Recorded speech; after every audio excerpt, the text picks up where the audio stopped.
Vamos a iniciar la sesión. Buenos días y bienvenidos a todos a la sesión de hoy de la plataforma de diagnóstico y tratamiento por la imagen. En la serie de sesiones que estamos realizando sobre resonancia magnética cardíaca, hoy el tema que abordamos es el de las cardiopatías congénitas. Y para esta sesión pues tenemos a una de las mejores especialistas en resonancia magnética cardíaca en el campo de las cardiopatías congénitas, que es Montserrat del Hospital de la Paz de Madrid. Sin más, os animo a todos, a la audiencia, a escribir vuestras preguntas al final en el chat y se las transmitiremos a Montserrat, a Brett, al final de la charla. Y por favor, Monse, adelante, cuando quieras. Vale.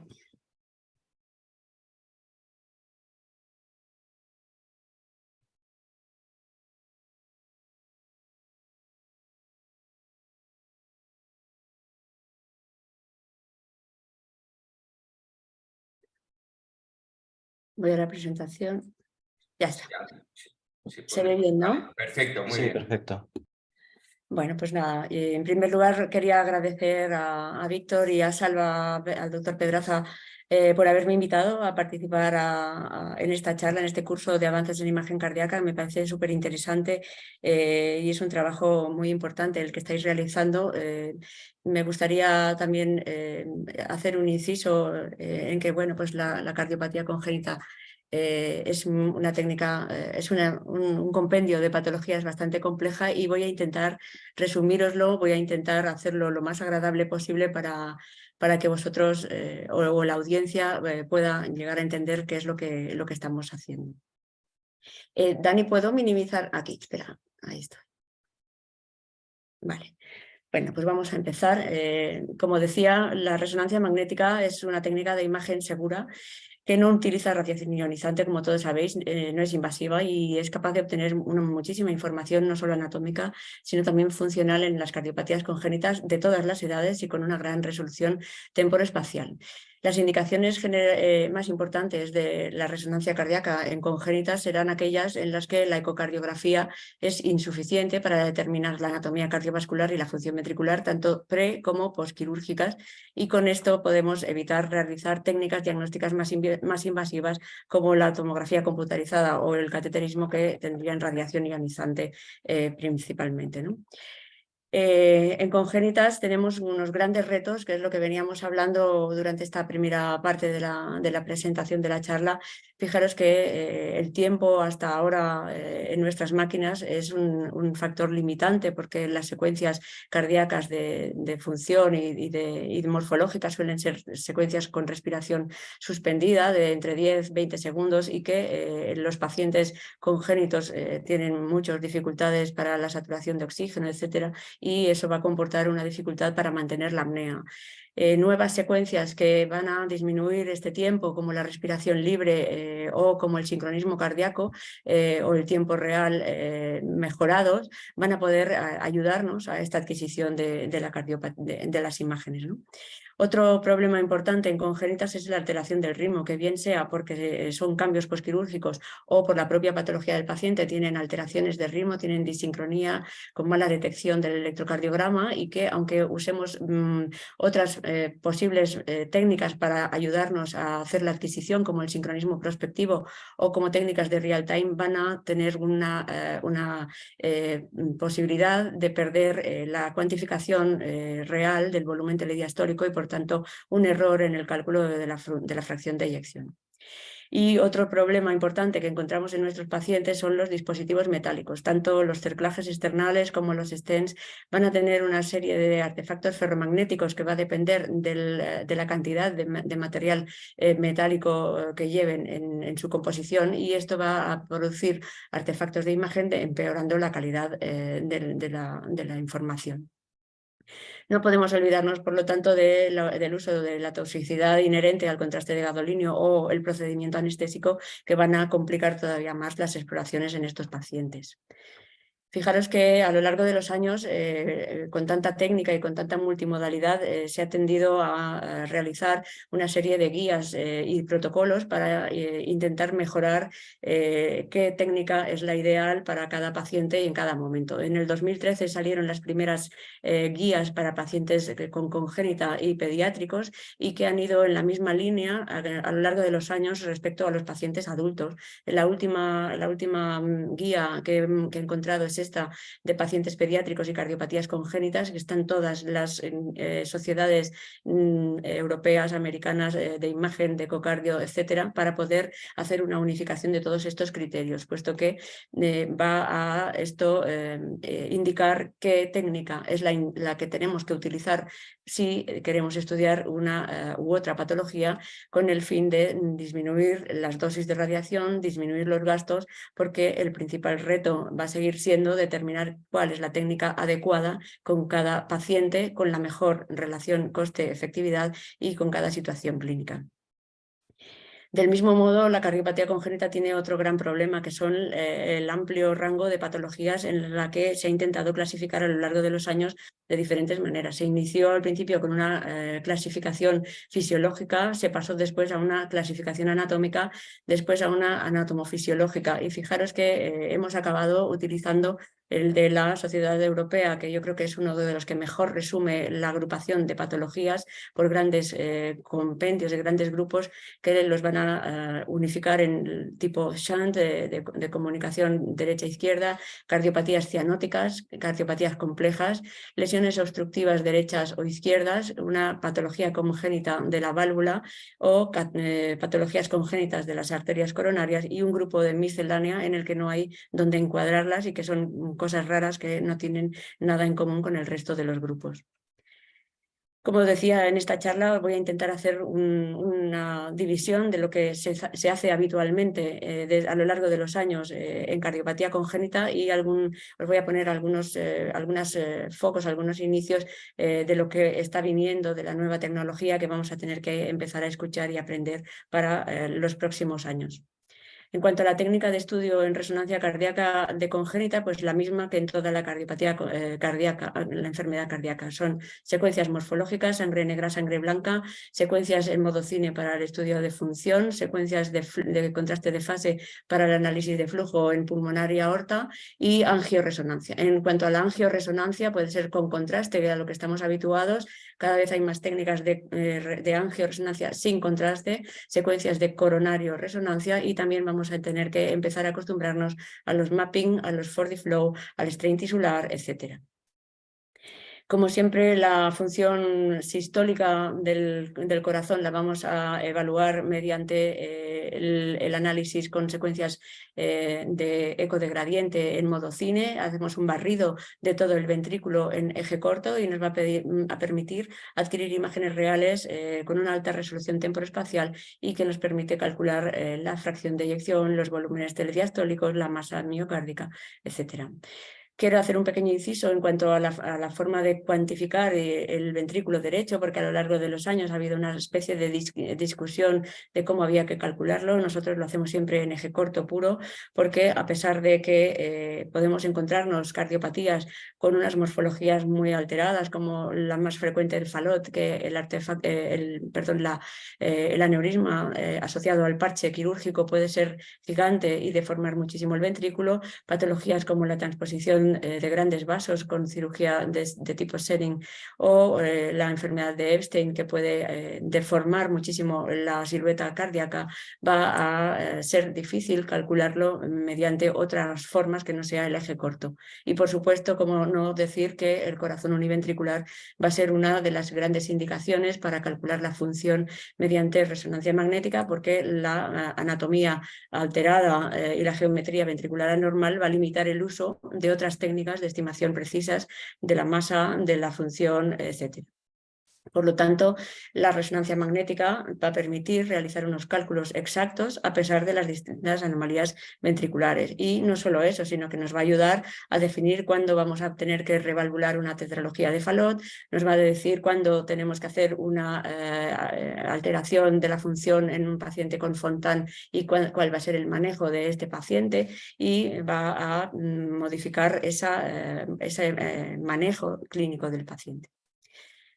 Otra técnica que estamos acostumbrados a usar es la cuantificación de flujo con las secuencias de contraste de fase. Ha sido un avance tecnológico muy importante para el manejo de la patología valvular, sobre todo en pacientes como el Fallot, en el que intentamos cuantificar esa insuficiencia valvular residual, y que trazando un plano perpendicular al plano valvular vamos a obtener unas imágenes de fase en la que, trazando un ROI en el plano a estudiar, nos va a dar una curva de flujo-tiempo y vamos a poder calcular la fracción de regurgitación, el volumen de regurgitación. También lo podemos usar en lesiones estenóticas, valvulares o en los conductos estrechos, en los que no solo vamos a ver la anatomía, sino que vamos a poder calcular los gradientes de presión a lo largo en esa zona estenótica mediante la fórmula abreviada de Bernoulli, y vamos a poder definir cuál es ese impacto estenótico.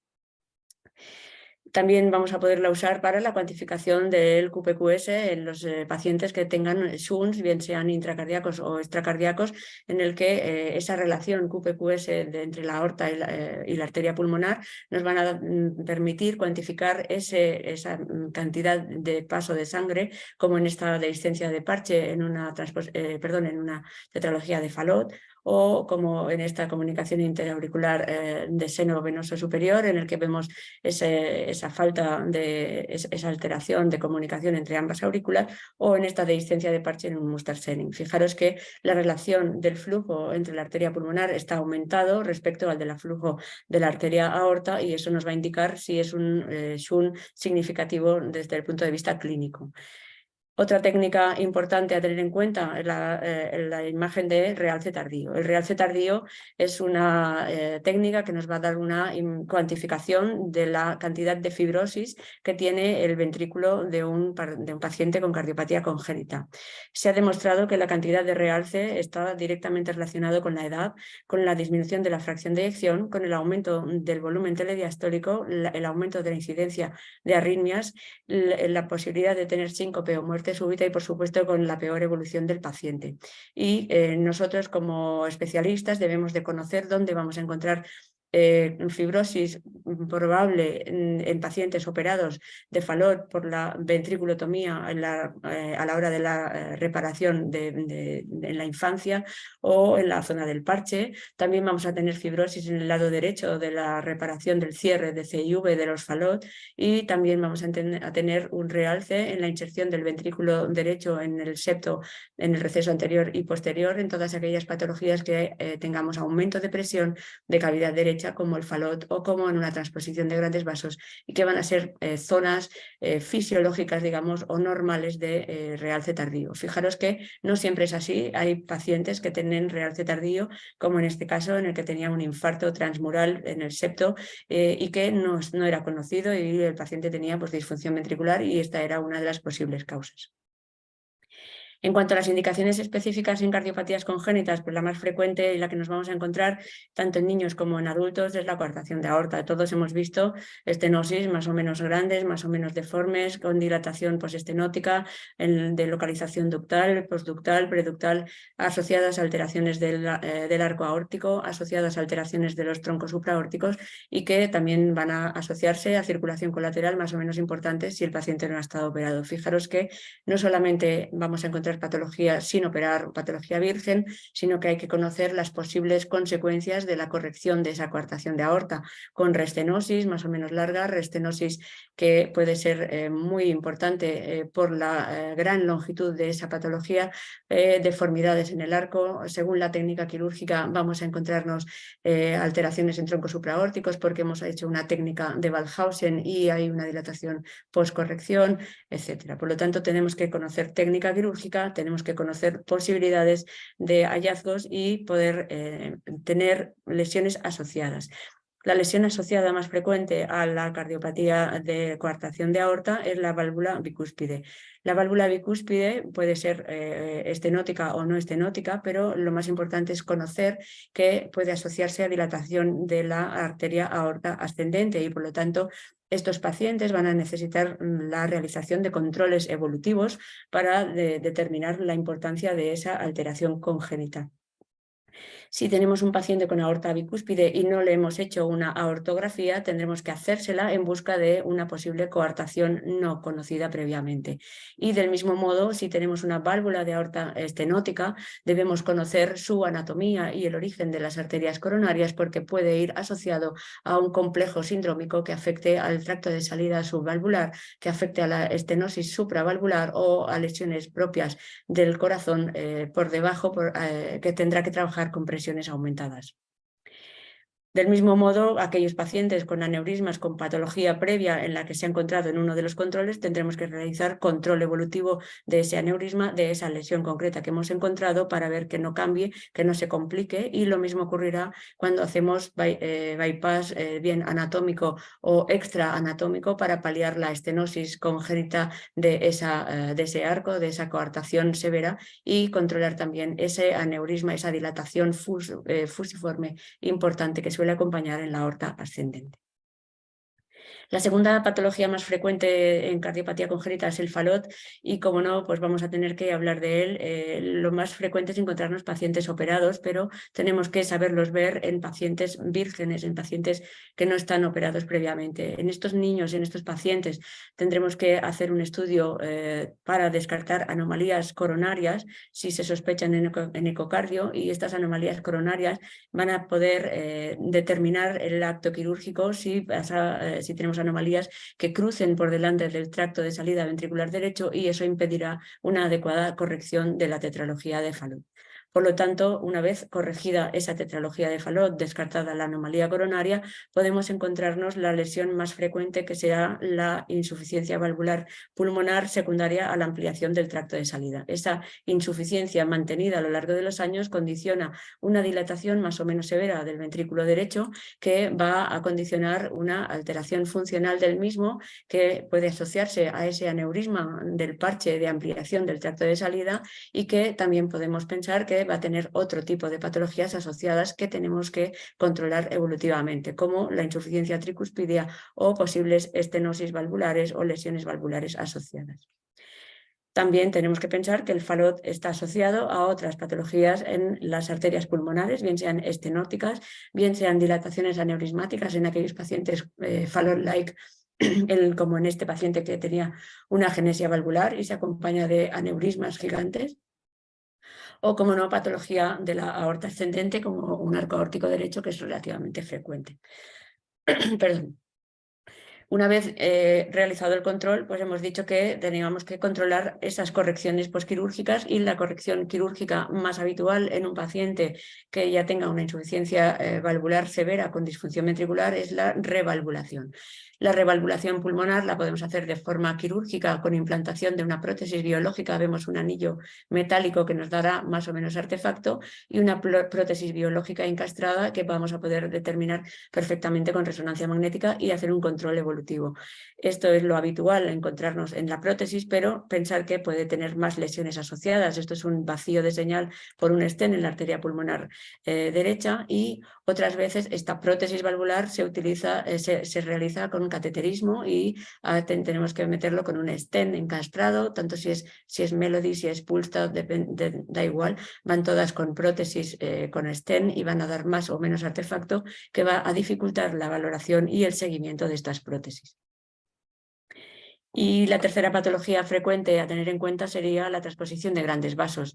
En cuanto a la técnica quirúrgica de la transposición de grandes vasos, antiguamente, en el siglo pasado, que fue cuando se empezó a hacer la corrección, era el Mostert-Senning. Fijaros que actualmente esta técnica ya no se usa, pero sí que estamos viendo los pacientes adultos con esta corrección quirúrgica y por lo tanto tenemos que conocerla. Se trata de una reconducción del drenaje venoso desde la aurícula izquierda a la aurícula derecha y ventrículo derecho, que va a pasar a ser el ventrículo sistémico, y la reconducción del drenaje de las venas cava hacia la aurícula izquierda, que va a ser el ventrículo pulmonar. Fijaros que esta es la morfología en un plano coronal y en un plano sagital que vamos a tener que acostumbrarnos a saber entender. Y las complicaciones derivadas de toda esta cirugía que parece que es tan importante, tan severa, serán las arritmias secundarias a este manejo del septo interauricular, con una alteración muy importante de la contractilidad ventricular de ambas cámaras. Van a conducir a una insuficiencia, a una dificultad de la función ventricular de un ventrículo derecho manejando presiones sistémicas, y vamos a tener que descartar posibles estenosis en estas anastomosis quirúrgicas que van a condicionar alteraciones de retornos venosos. Ya hemos hablado del realce tardío y por lo tanto no vamos a incidir, pero hay que pensar en todas ellas. La técnica actual de corrección de una transposición de grandes vasos es la maniobra, es el Yaten. El Yaten no es más que una interlocución, es un switch, es un intercambio entre la aorta ascendente y la arteria pulmonar, que dependiendo de su alineación en el plano anteroposterior va a acompañarse de maniobra de Lecomte, que sería esta imagen en la que nos vamos a encontrar, a las arterias pulmonares abrazando a la aorta ascendente, o sin maniobra de Lecomte si la posición inicial es lateral. En cualquiera de las dos técnicas, las arterias pulmonares que estén en íntima relación con la aorta ascendente van a tener una dificultad por esa presión sistémica y una posible zona de estenosis compresiva secundaria a esta localización arterial y, por lo tanto, complicación frecuente en esta patología. La segunda zona compleja que tenemos que controlar es la anastomosis quirúrgica en la aorta, en la arteria pulmonar, que suele tener siempre ligeras estenosis más o menos importantes, con presión además por la neoaorta posquirúrgica. Y la tercera lesión importante sería la dilatación de esa neoaorta de causa relativamente desconocida, en la que tendremos que valorar el diámetro, controlar ese crecimiento de dilatación, controlar la función de esa válvula aórtica a lo largo de los años y, por supuesto, descartar patologías asociadas como el infarto de miocardio asociado a la transferencia coronaria que acompaña a esta técnica quirúrgica desde la zona aórtica anterior a la neoaorta. Este es el momento más importante de esta cirugía y, si no se hace adecuadamente, puede conllevar lesiones isquémicas en el futuro. Otras lesiones que podemos encontrar son estas circulaciones colaterales mediastínicas de un paciente con transposición, que pueden dar lugar a una mala evolución de ese paciente. Son signo de mal pronóstico cuando las encontramos en un control evolutivo. En cuanto a los shunts cardíacos, decir los más importantes y que conocer esta anatomía tan característica de los senos venosos. El seno venoso superior es esta comunicación extracardíaca que se localiza por fuera de un septo interauricular íntegro y que consiste en un cabalgamiento de la vena cava superior sobre el septo interauricular. Esto condiciona un paso de sangre a ambas aurículas y que además se puede asociar a drenajes venosos anómalos de las venas pulmonares de un lóbulo, de dos o incluso de todo el pulmón, desde todo el recorrido de la vena cava superior a la pared posterior de la aurícula derecha. Esta alteración va a ser más o menos importante dependiendo del tamaño de la comunicación, del número de drenaje anómalo y, por lo tanto, va a ser más o menos condicionante de disfunción ventricular. Lo mismo ocurre con una CIA de seno venoso inferior, pero el cabalgamiento en este caso ocurre en la vena cava inferior sobre el septo interauricular y aquí es más difícil encontrar drenajes venosos anómalos. En ambas patologías lo importante será cuantificar esa repercusión sobre el ventrículo derecho.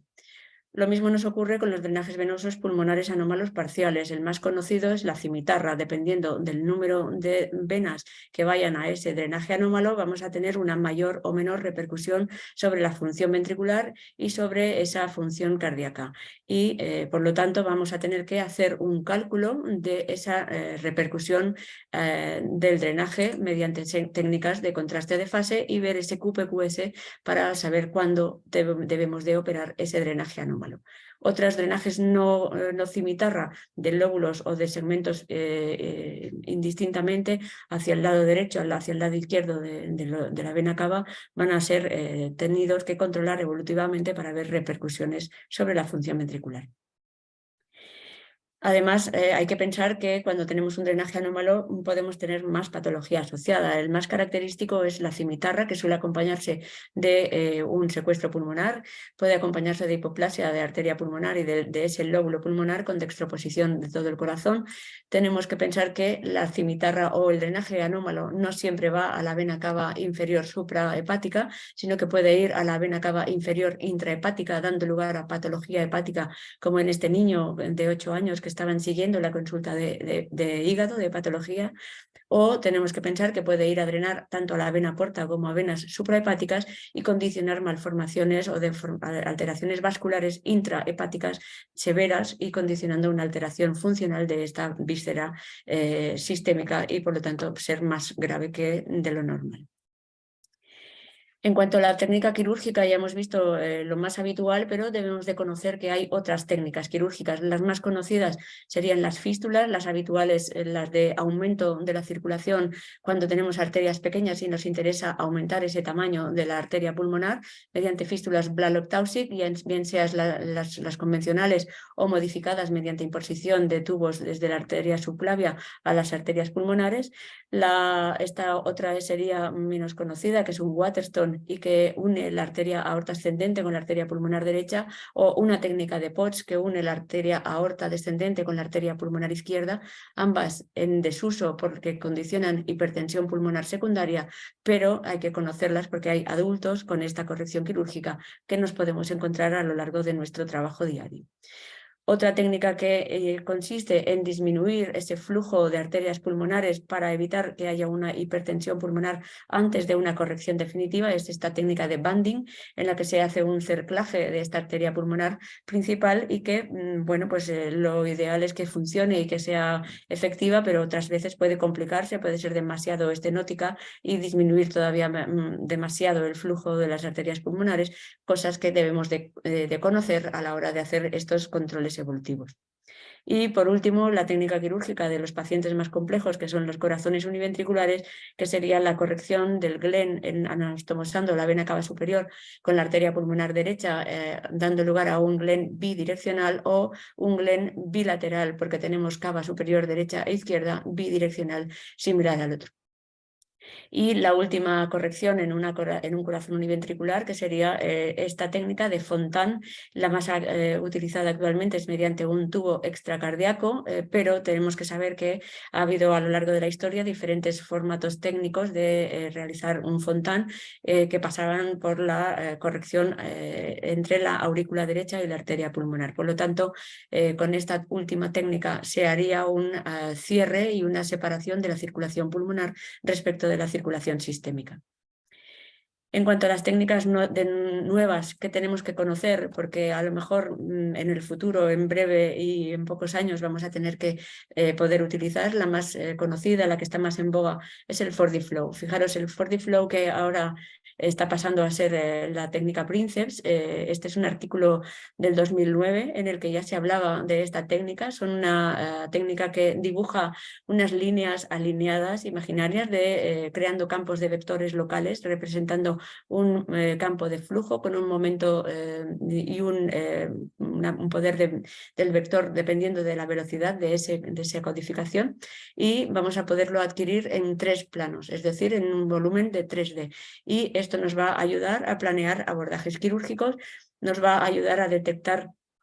zonas de estenosis que condicionan una alteración importante de estas líneas que deberían de ser de esta forma, flujo laminar. Fijaros que una estenosis valvular altera totalmente ese flujo en la aorta ascendente y por eso se produce esta dilatación, o en una estenosis de una coartación que produce una dilatación postestenótica que está condicionado por estas aceleraciones del flujo a lo largo de la aorta descendente. Fijaros que en congénitas esta técnica es muy importante y y la vamos a utilizar en tetralogía de Fallot, en los defectos septales, en el ductus arterioso o en el corazón univentricular. Fijaros que en la tetralogía, perdón, en la comunicación interauricular o interventricular, no solo vamos a poder cuantificar esa cantidad de shunt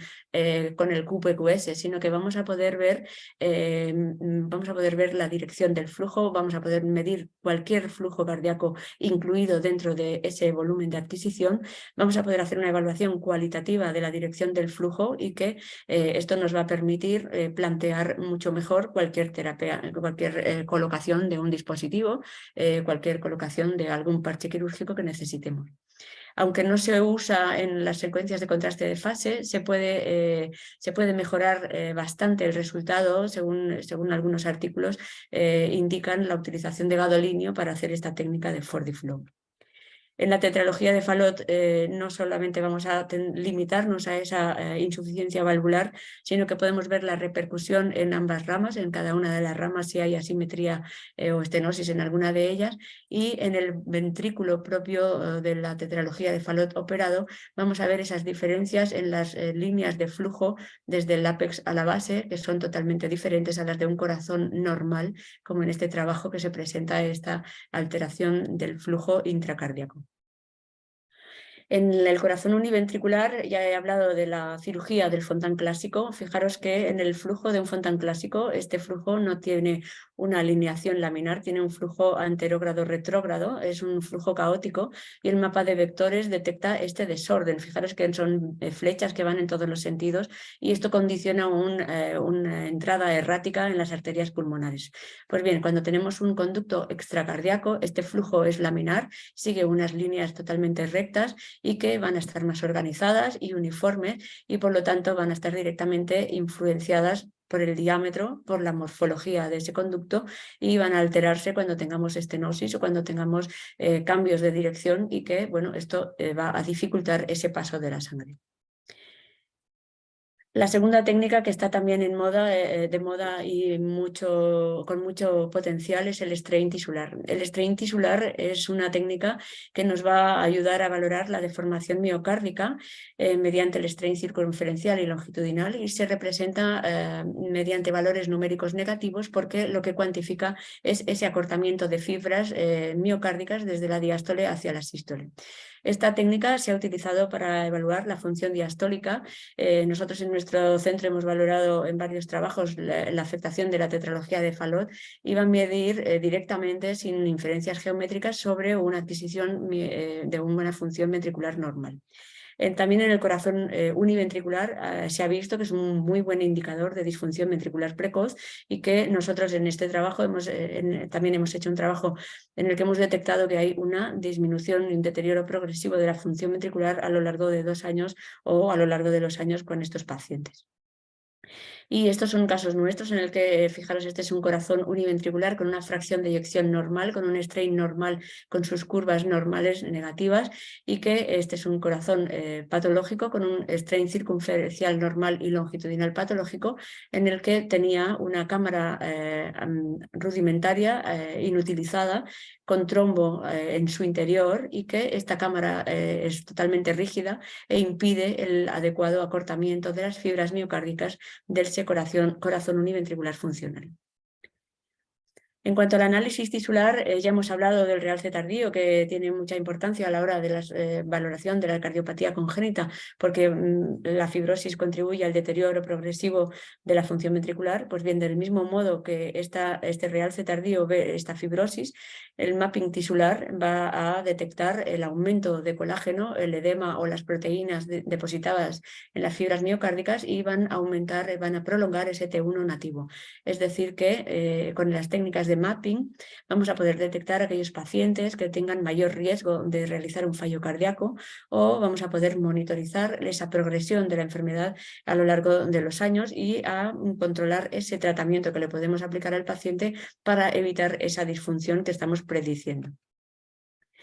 En cuanto a la técnica de difusión, es una técnica que está muy utilizada y ampliamente experimentada en el día a día en resonancia magnética cerebral para valorar los tumores cerebrales. Fijaros que en resonancia cardíaca pues todavía no se ha hablado mucho, pero ya en el año 98 el doctor Was nos enseñó que las fibras miocárdicas estaban dispuestas de forma helicoidal y que había una variación entre las zonas subendocárdicas respecto a las zonas subepicárdicas. Esta variación no es más que un cambio en la angulación de estas fibras para adoptar una morfología helicoidal y va a condicionar una disposición angular diferente entre unas y otras que podemos cuantificar en un mapa de vectores a lo largo de un eje de coordenadas. Fijaros que esta técnica nos va a ayudar a determinar esta distribución angular de las fibras miocárdicas y su asociación con patologías concretas. Y por lo tanto va a ser interesante conocer esa longitud de las fibras, el número de fibras,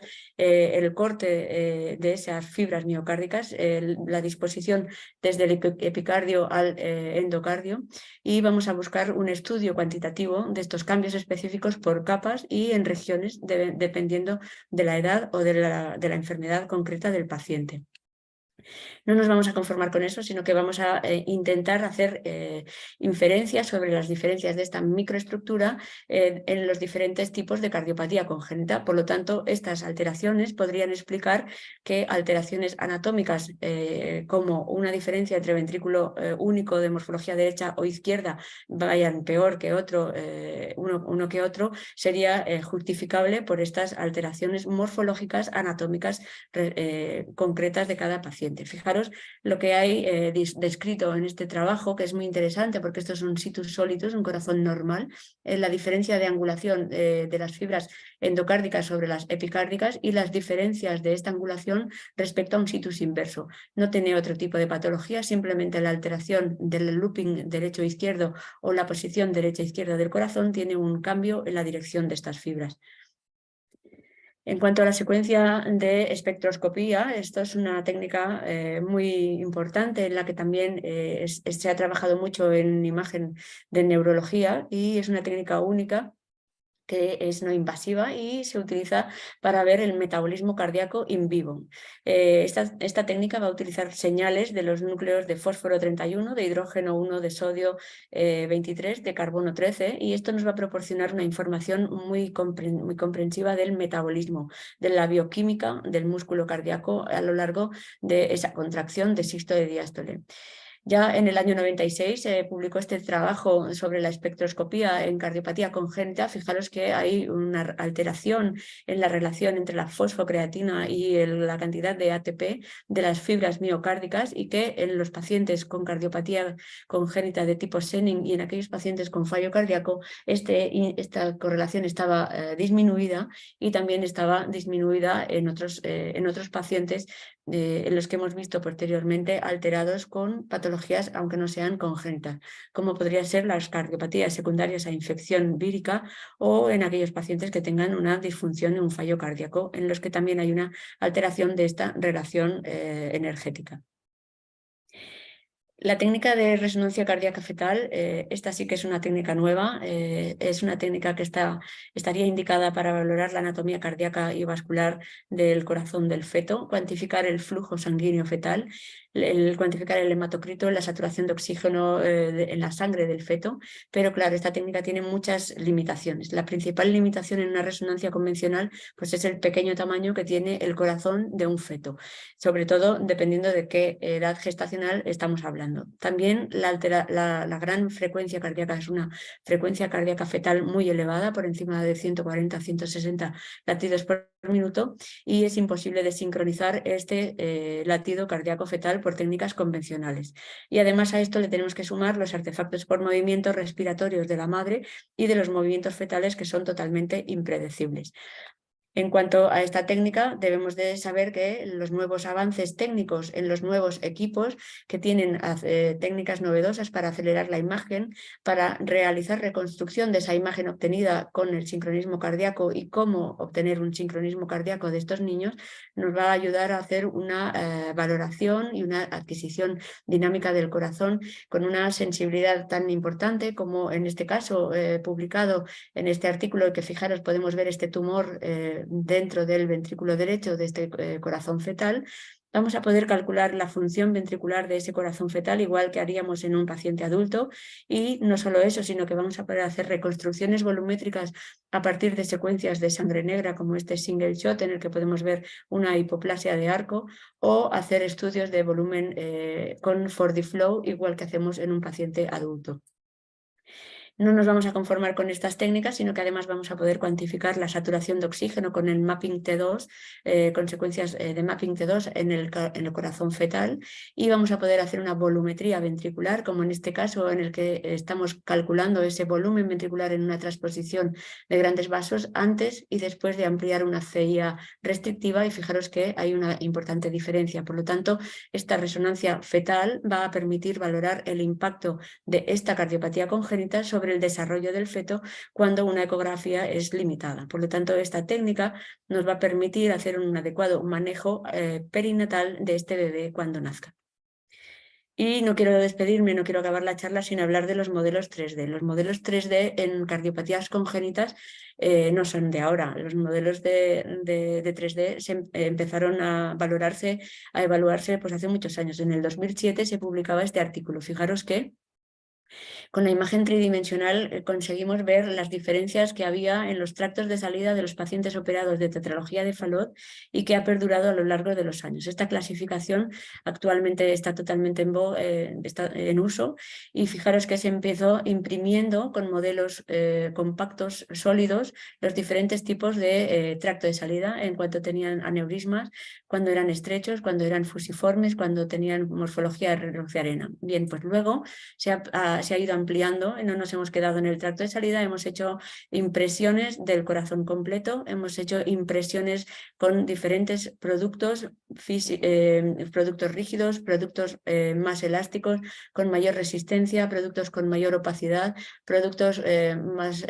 menos rígidos, que nos permiten ver por dentro la cámara ventricular. Pero vamos a ver, todos estos productos tienen un coste, son caros, y realmente hay que valorar si realmente son efectivos, son necesarios. Y vamos a encontrar que esta técnica es importante, es muy buena, pero vamos a empezar a investigar otras técnicas más baratas. Y estas técnicas más baratas pasan por desarrollo de nuevos software. Los nuevos software nos van a permitir valorar anatomías complejas,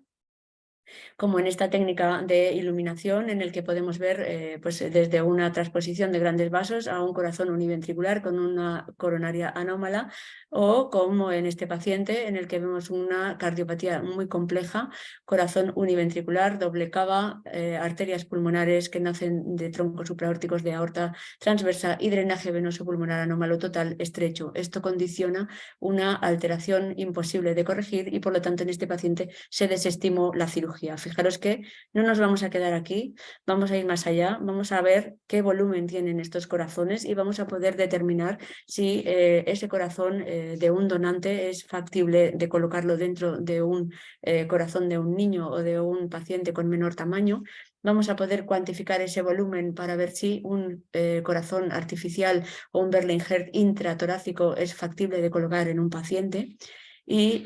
las nuevas técnicas nos van a permitir hacer modelos de investigación, modelos de enseñanza para poder practicar cómo colocar dispositivos de stent en una tráquea, stent dentro de una estenosis vascular, cómo cerrar una CIA o una CIV, cómo poner un oclusor en un ductus, y vamos a poder tener modelos anatómicos de enseñanza muy bonitos, muy impactantes, cada vez más delimitados, cada vez más precisos. Por lo tanto, la resonancia cardíaca en cardiopatías congénitas tiene un futuro muy brillante, es un futuro esperanzador y muy amplio, porque aunque la ecocardiografía sigue siendo la técnica de imagen de primera línea, el protagonismo de la resonancia cardíaca ha crecido y está creciendo exponencialmente en los últimos años. Fijaros que hemos dicho que es una técnica no invasiva, que da muchísima información objetiva, funcional y tisular, y que todos los avances en los nuevos equipos están facilitando la aparición de nuevas técnicas más rápidas rápidas, con caracterización tisular muy precisa, con función diastólica, función de medidas convencionales muy rápidas, y por lo tanto el desarrollo de todas estas técnicas implementadas con infraestructura informática en la nube, con técnica de inteligencia artificial, van a permitir que el desarrollo de estas técnicas tengan una influencia directa sobre el cuidado de todos estos pacientes. Y por lo tanto, nada más que decir que nuestra experiencia pues es imprescindible un abordaje multidisciplinar y conseguir un buen equipo lo más completo posible, un equipo que incluya a la gente, un equipo en el que contemos todos para integrar toda esta cantidad de información en cada caso concreto y en cada paciente concreto. Por lo tanto, pues esto es todo. Muchas gracias y espero que os haya gustado. Muchas gracias a ti, Montse, ha sido espectacular. Mi más sincera enhorabuena porque es un tema muy amplio, muy difícil de condensar como has hecho en una sola hora, y nos has hablado tanto de los hallazgos clásicos de las principales cardiopatías congénitas como lo que vendrá. Vamos un poco justos de tiempo y voy a pasar directamente a las preguntas, que tenemos varias preguntas en el chat. La primera es de Salva y pregunta sobre la utilidad de los informes estructurados, si los informes de cardiopatías congénitas deben ser estructurados y deben incluir biomarcadores cuantitativos más que cualitativos. ¿Cuál es tu experiencia?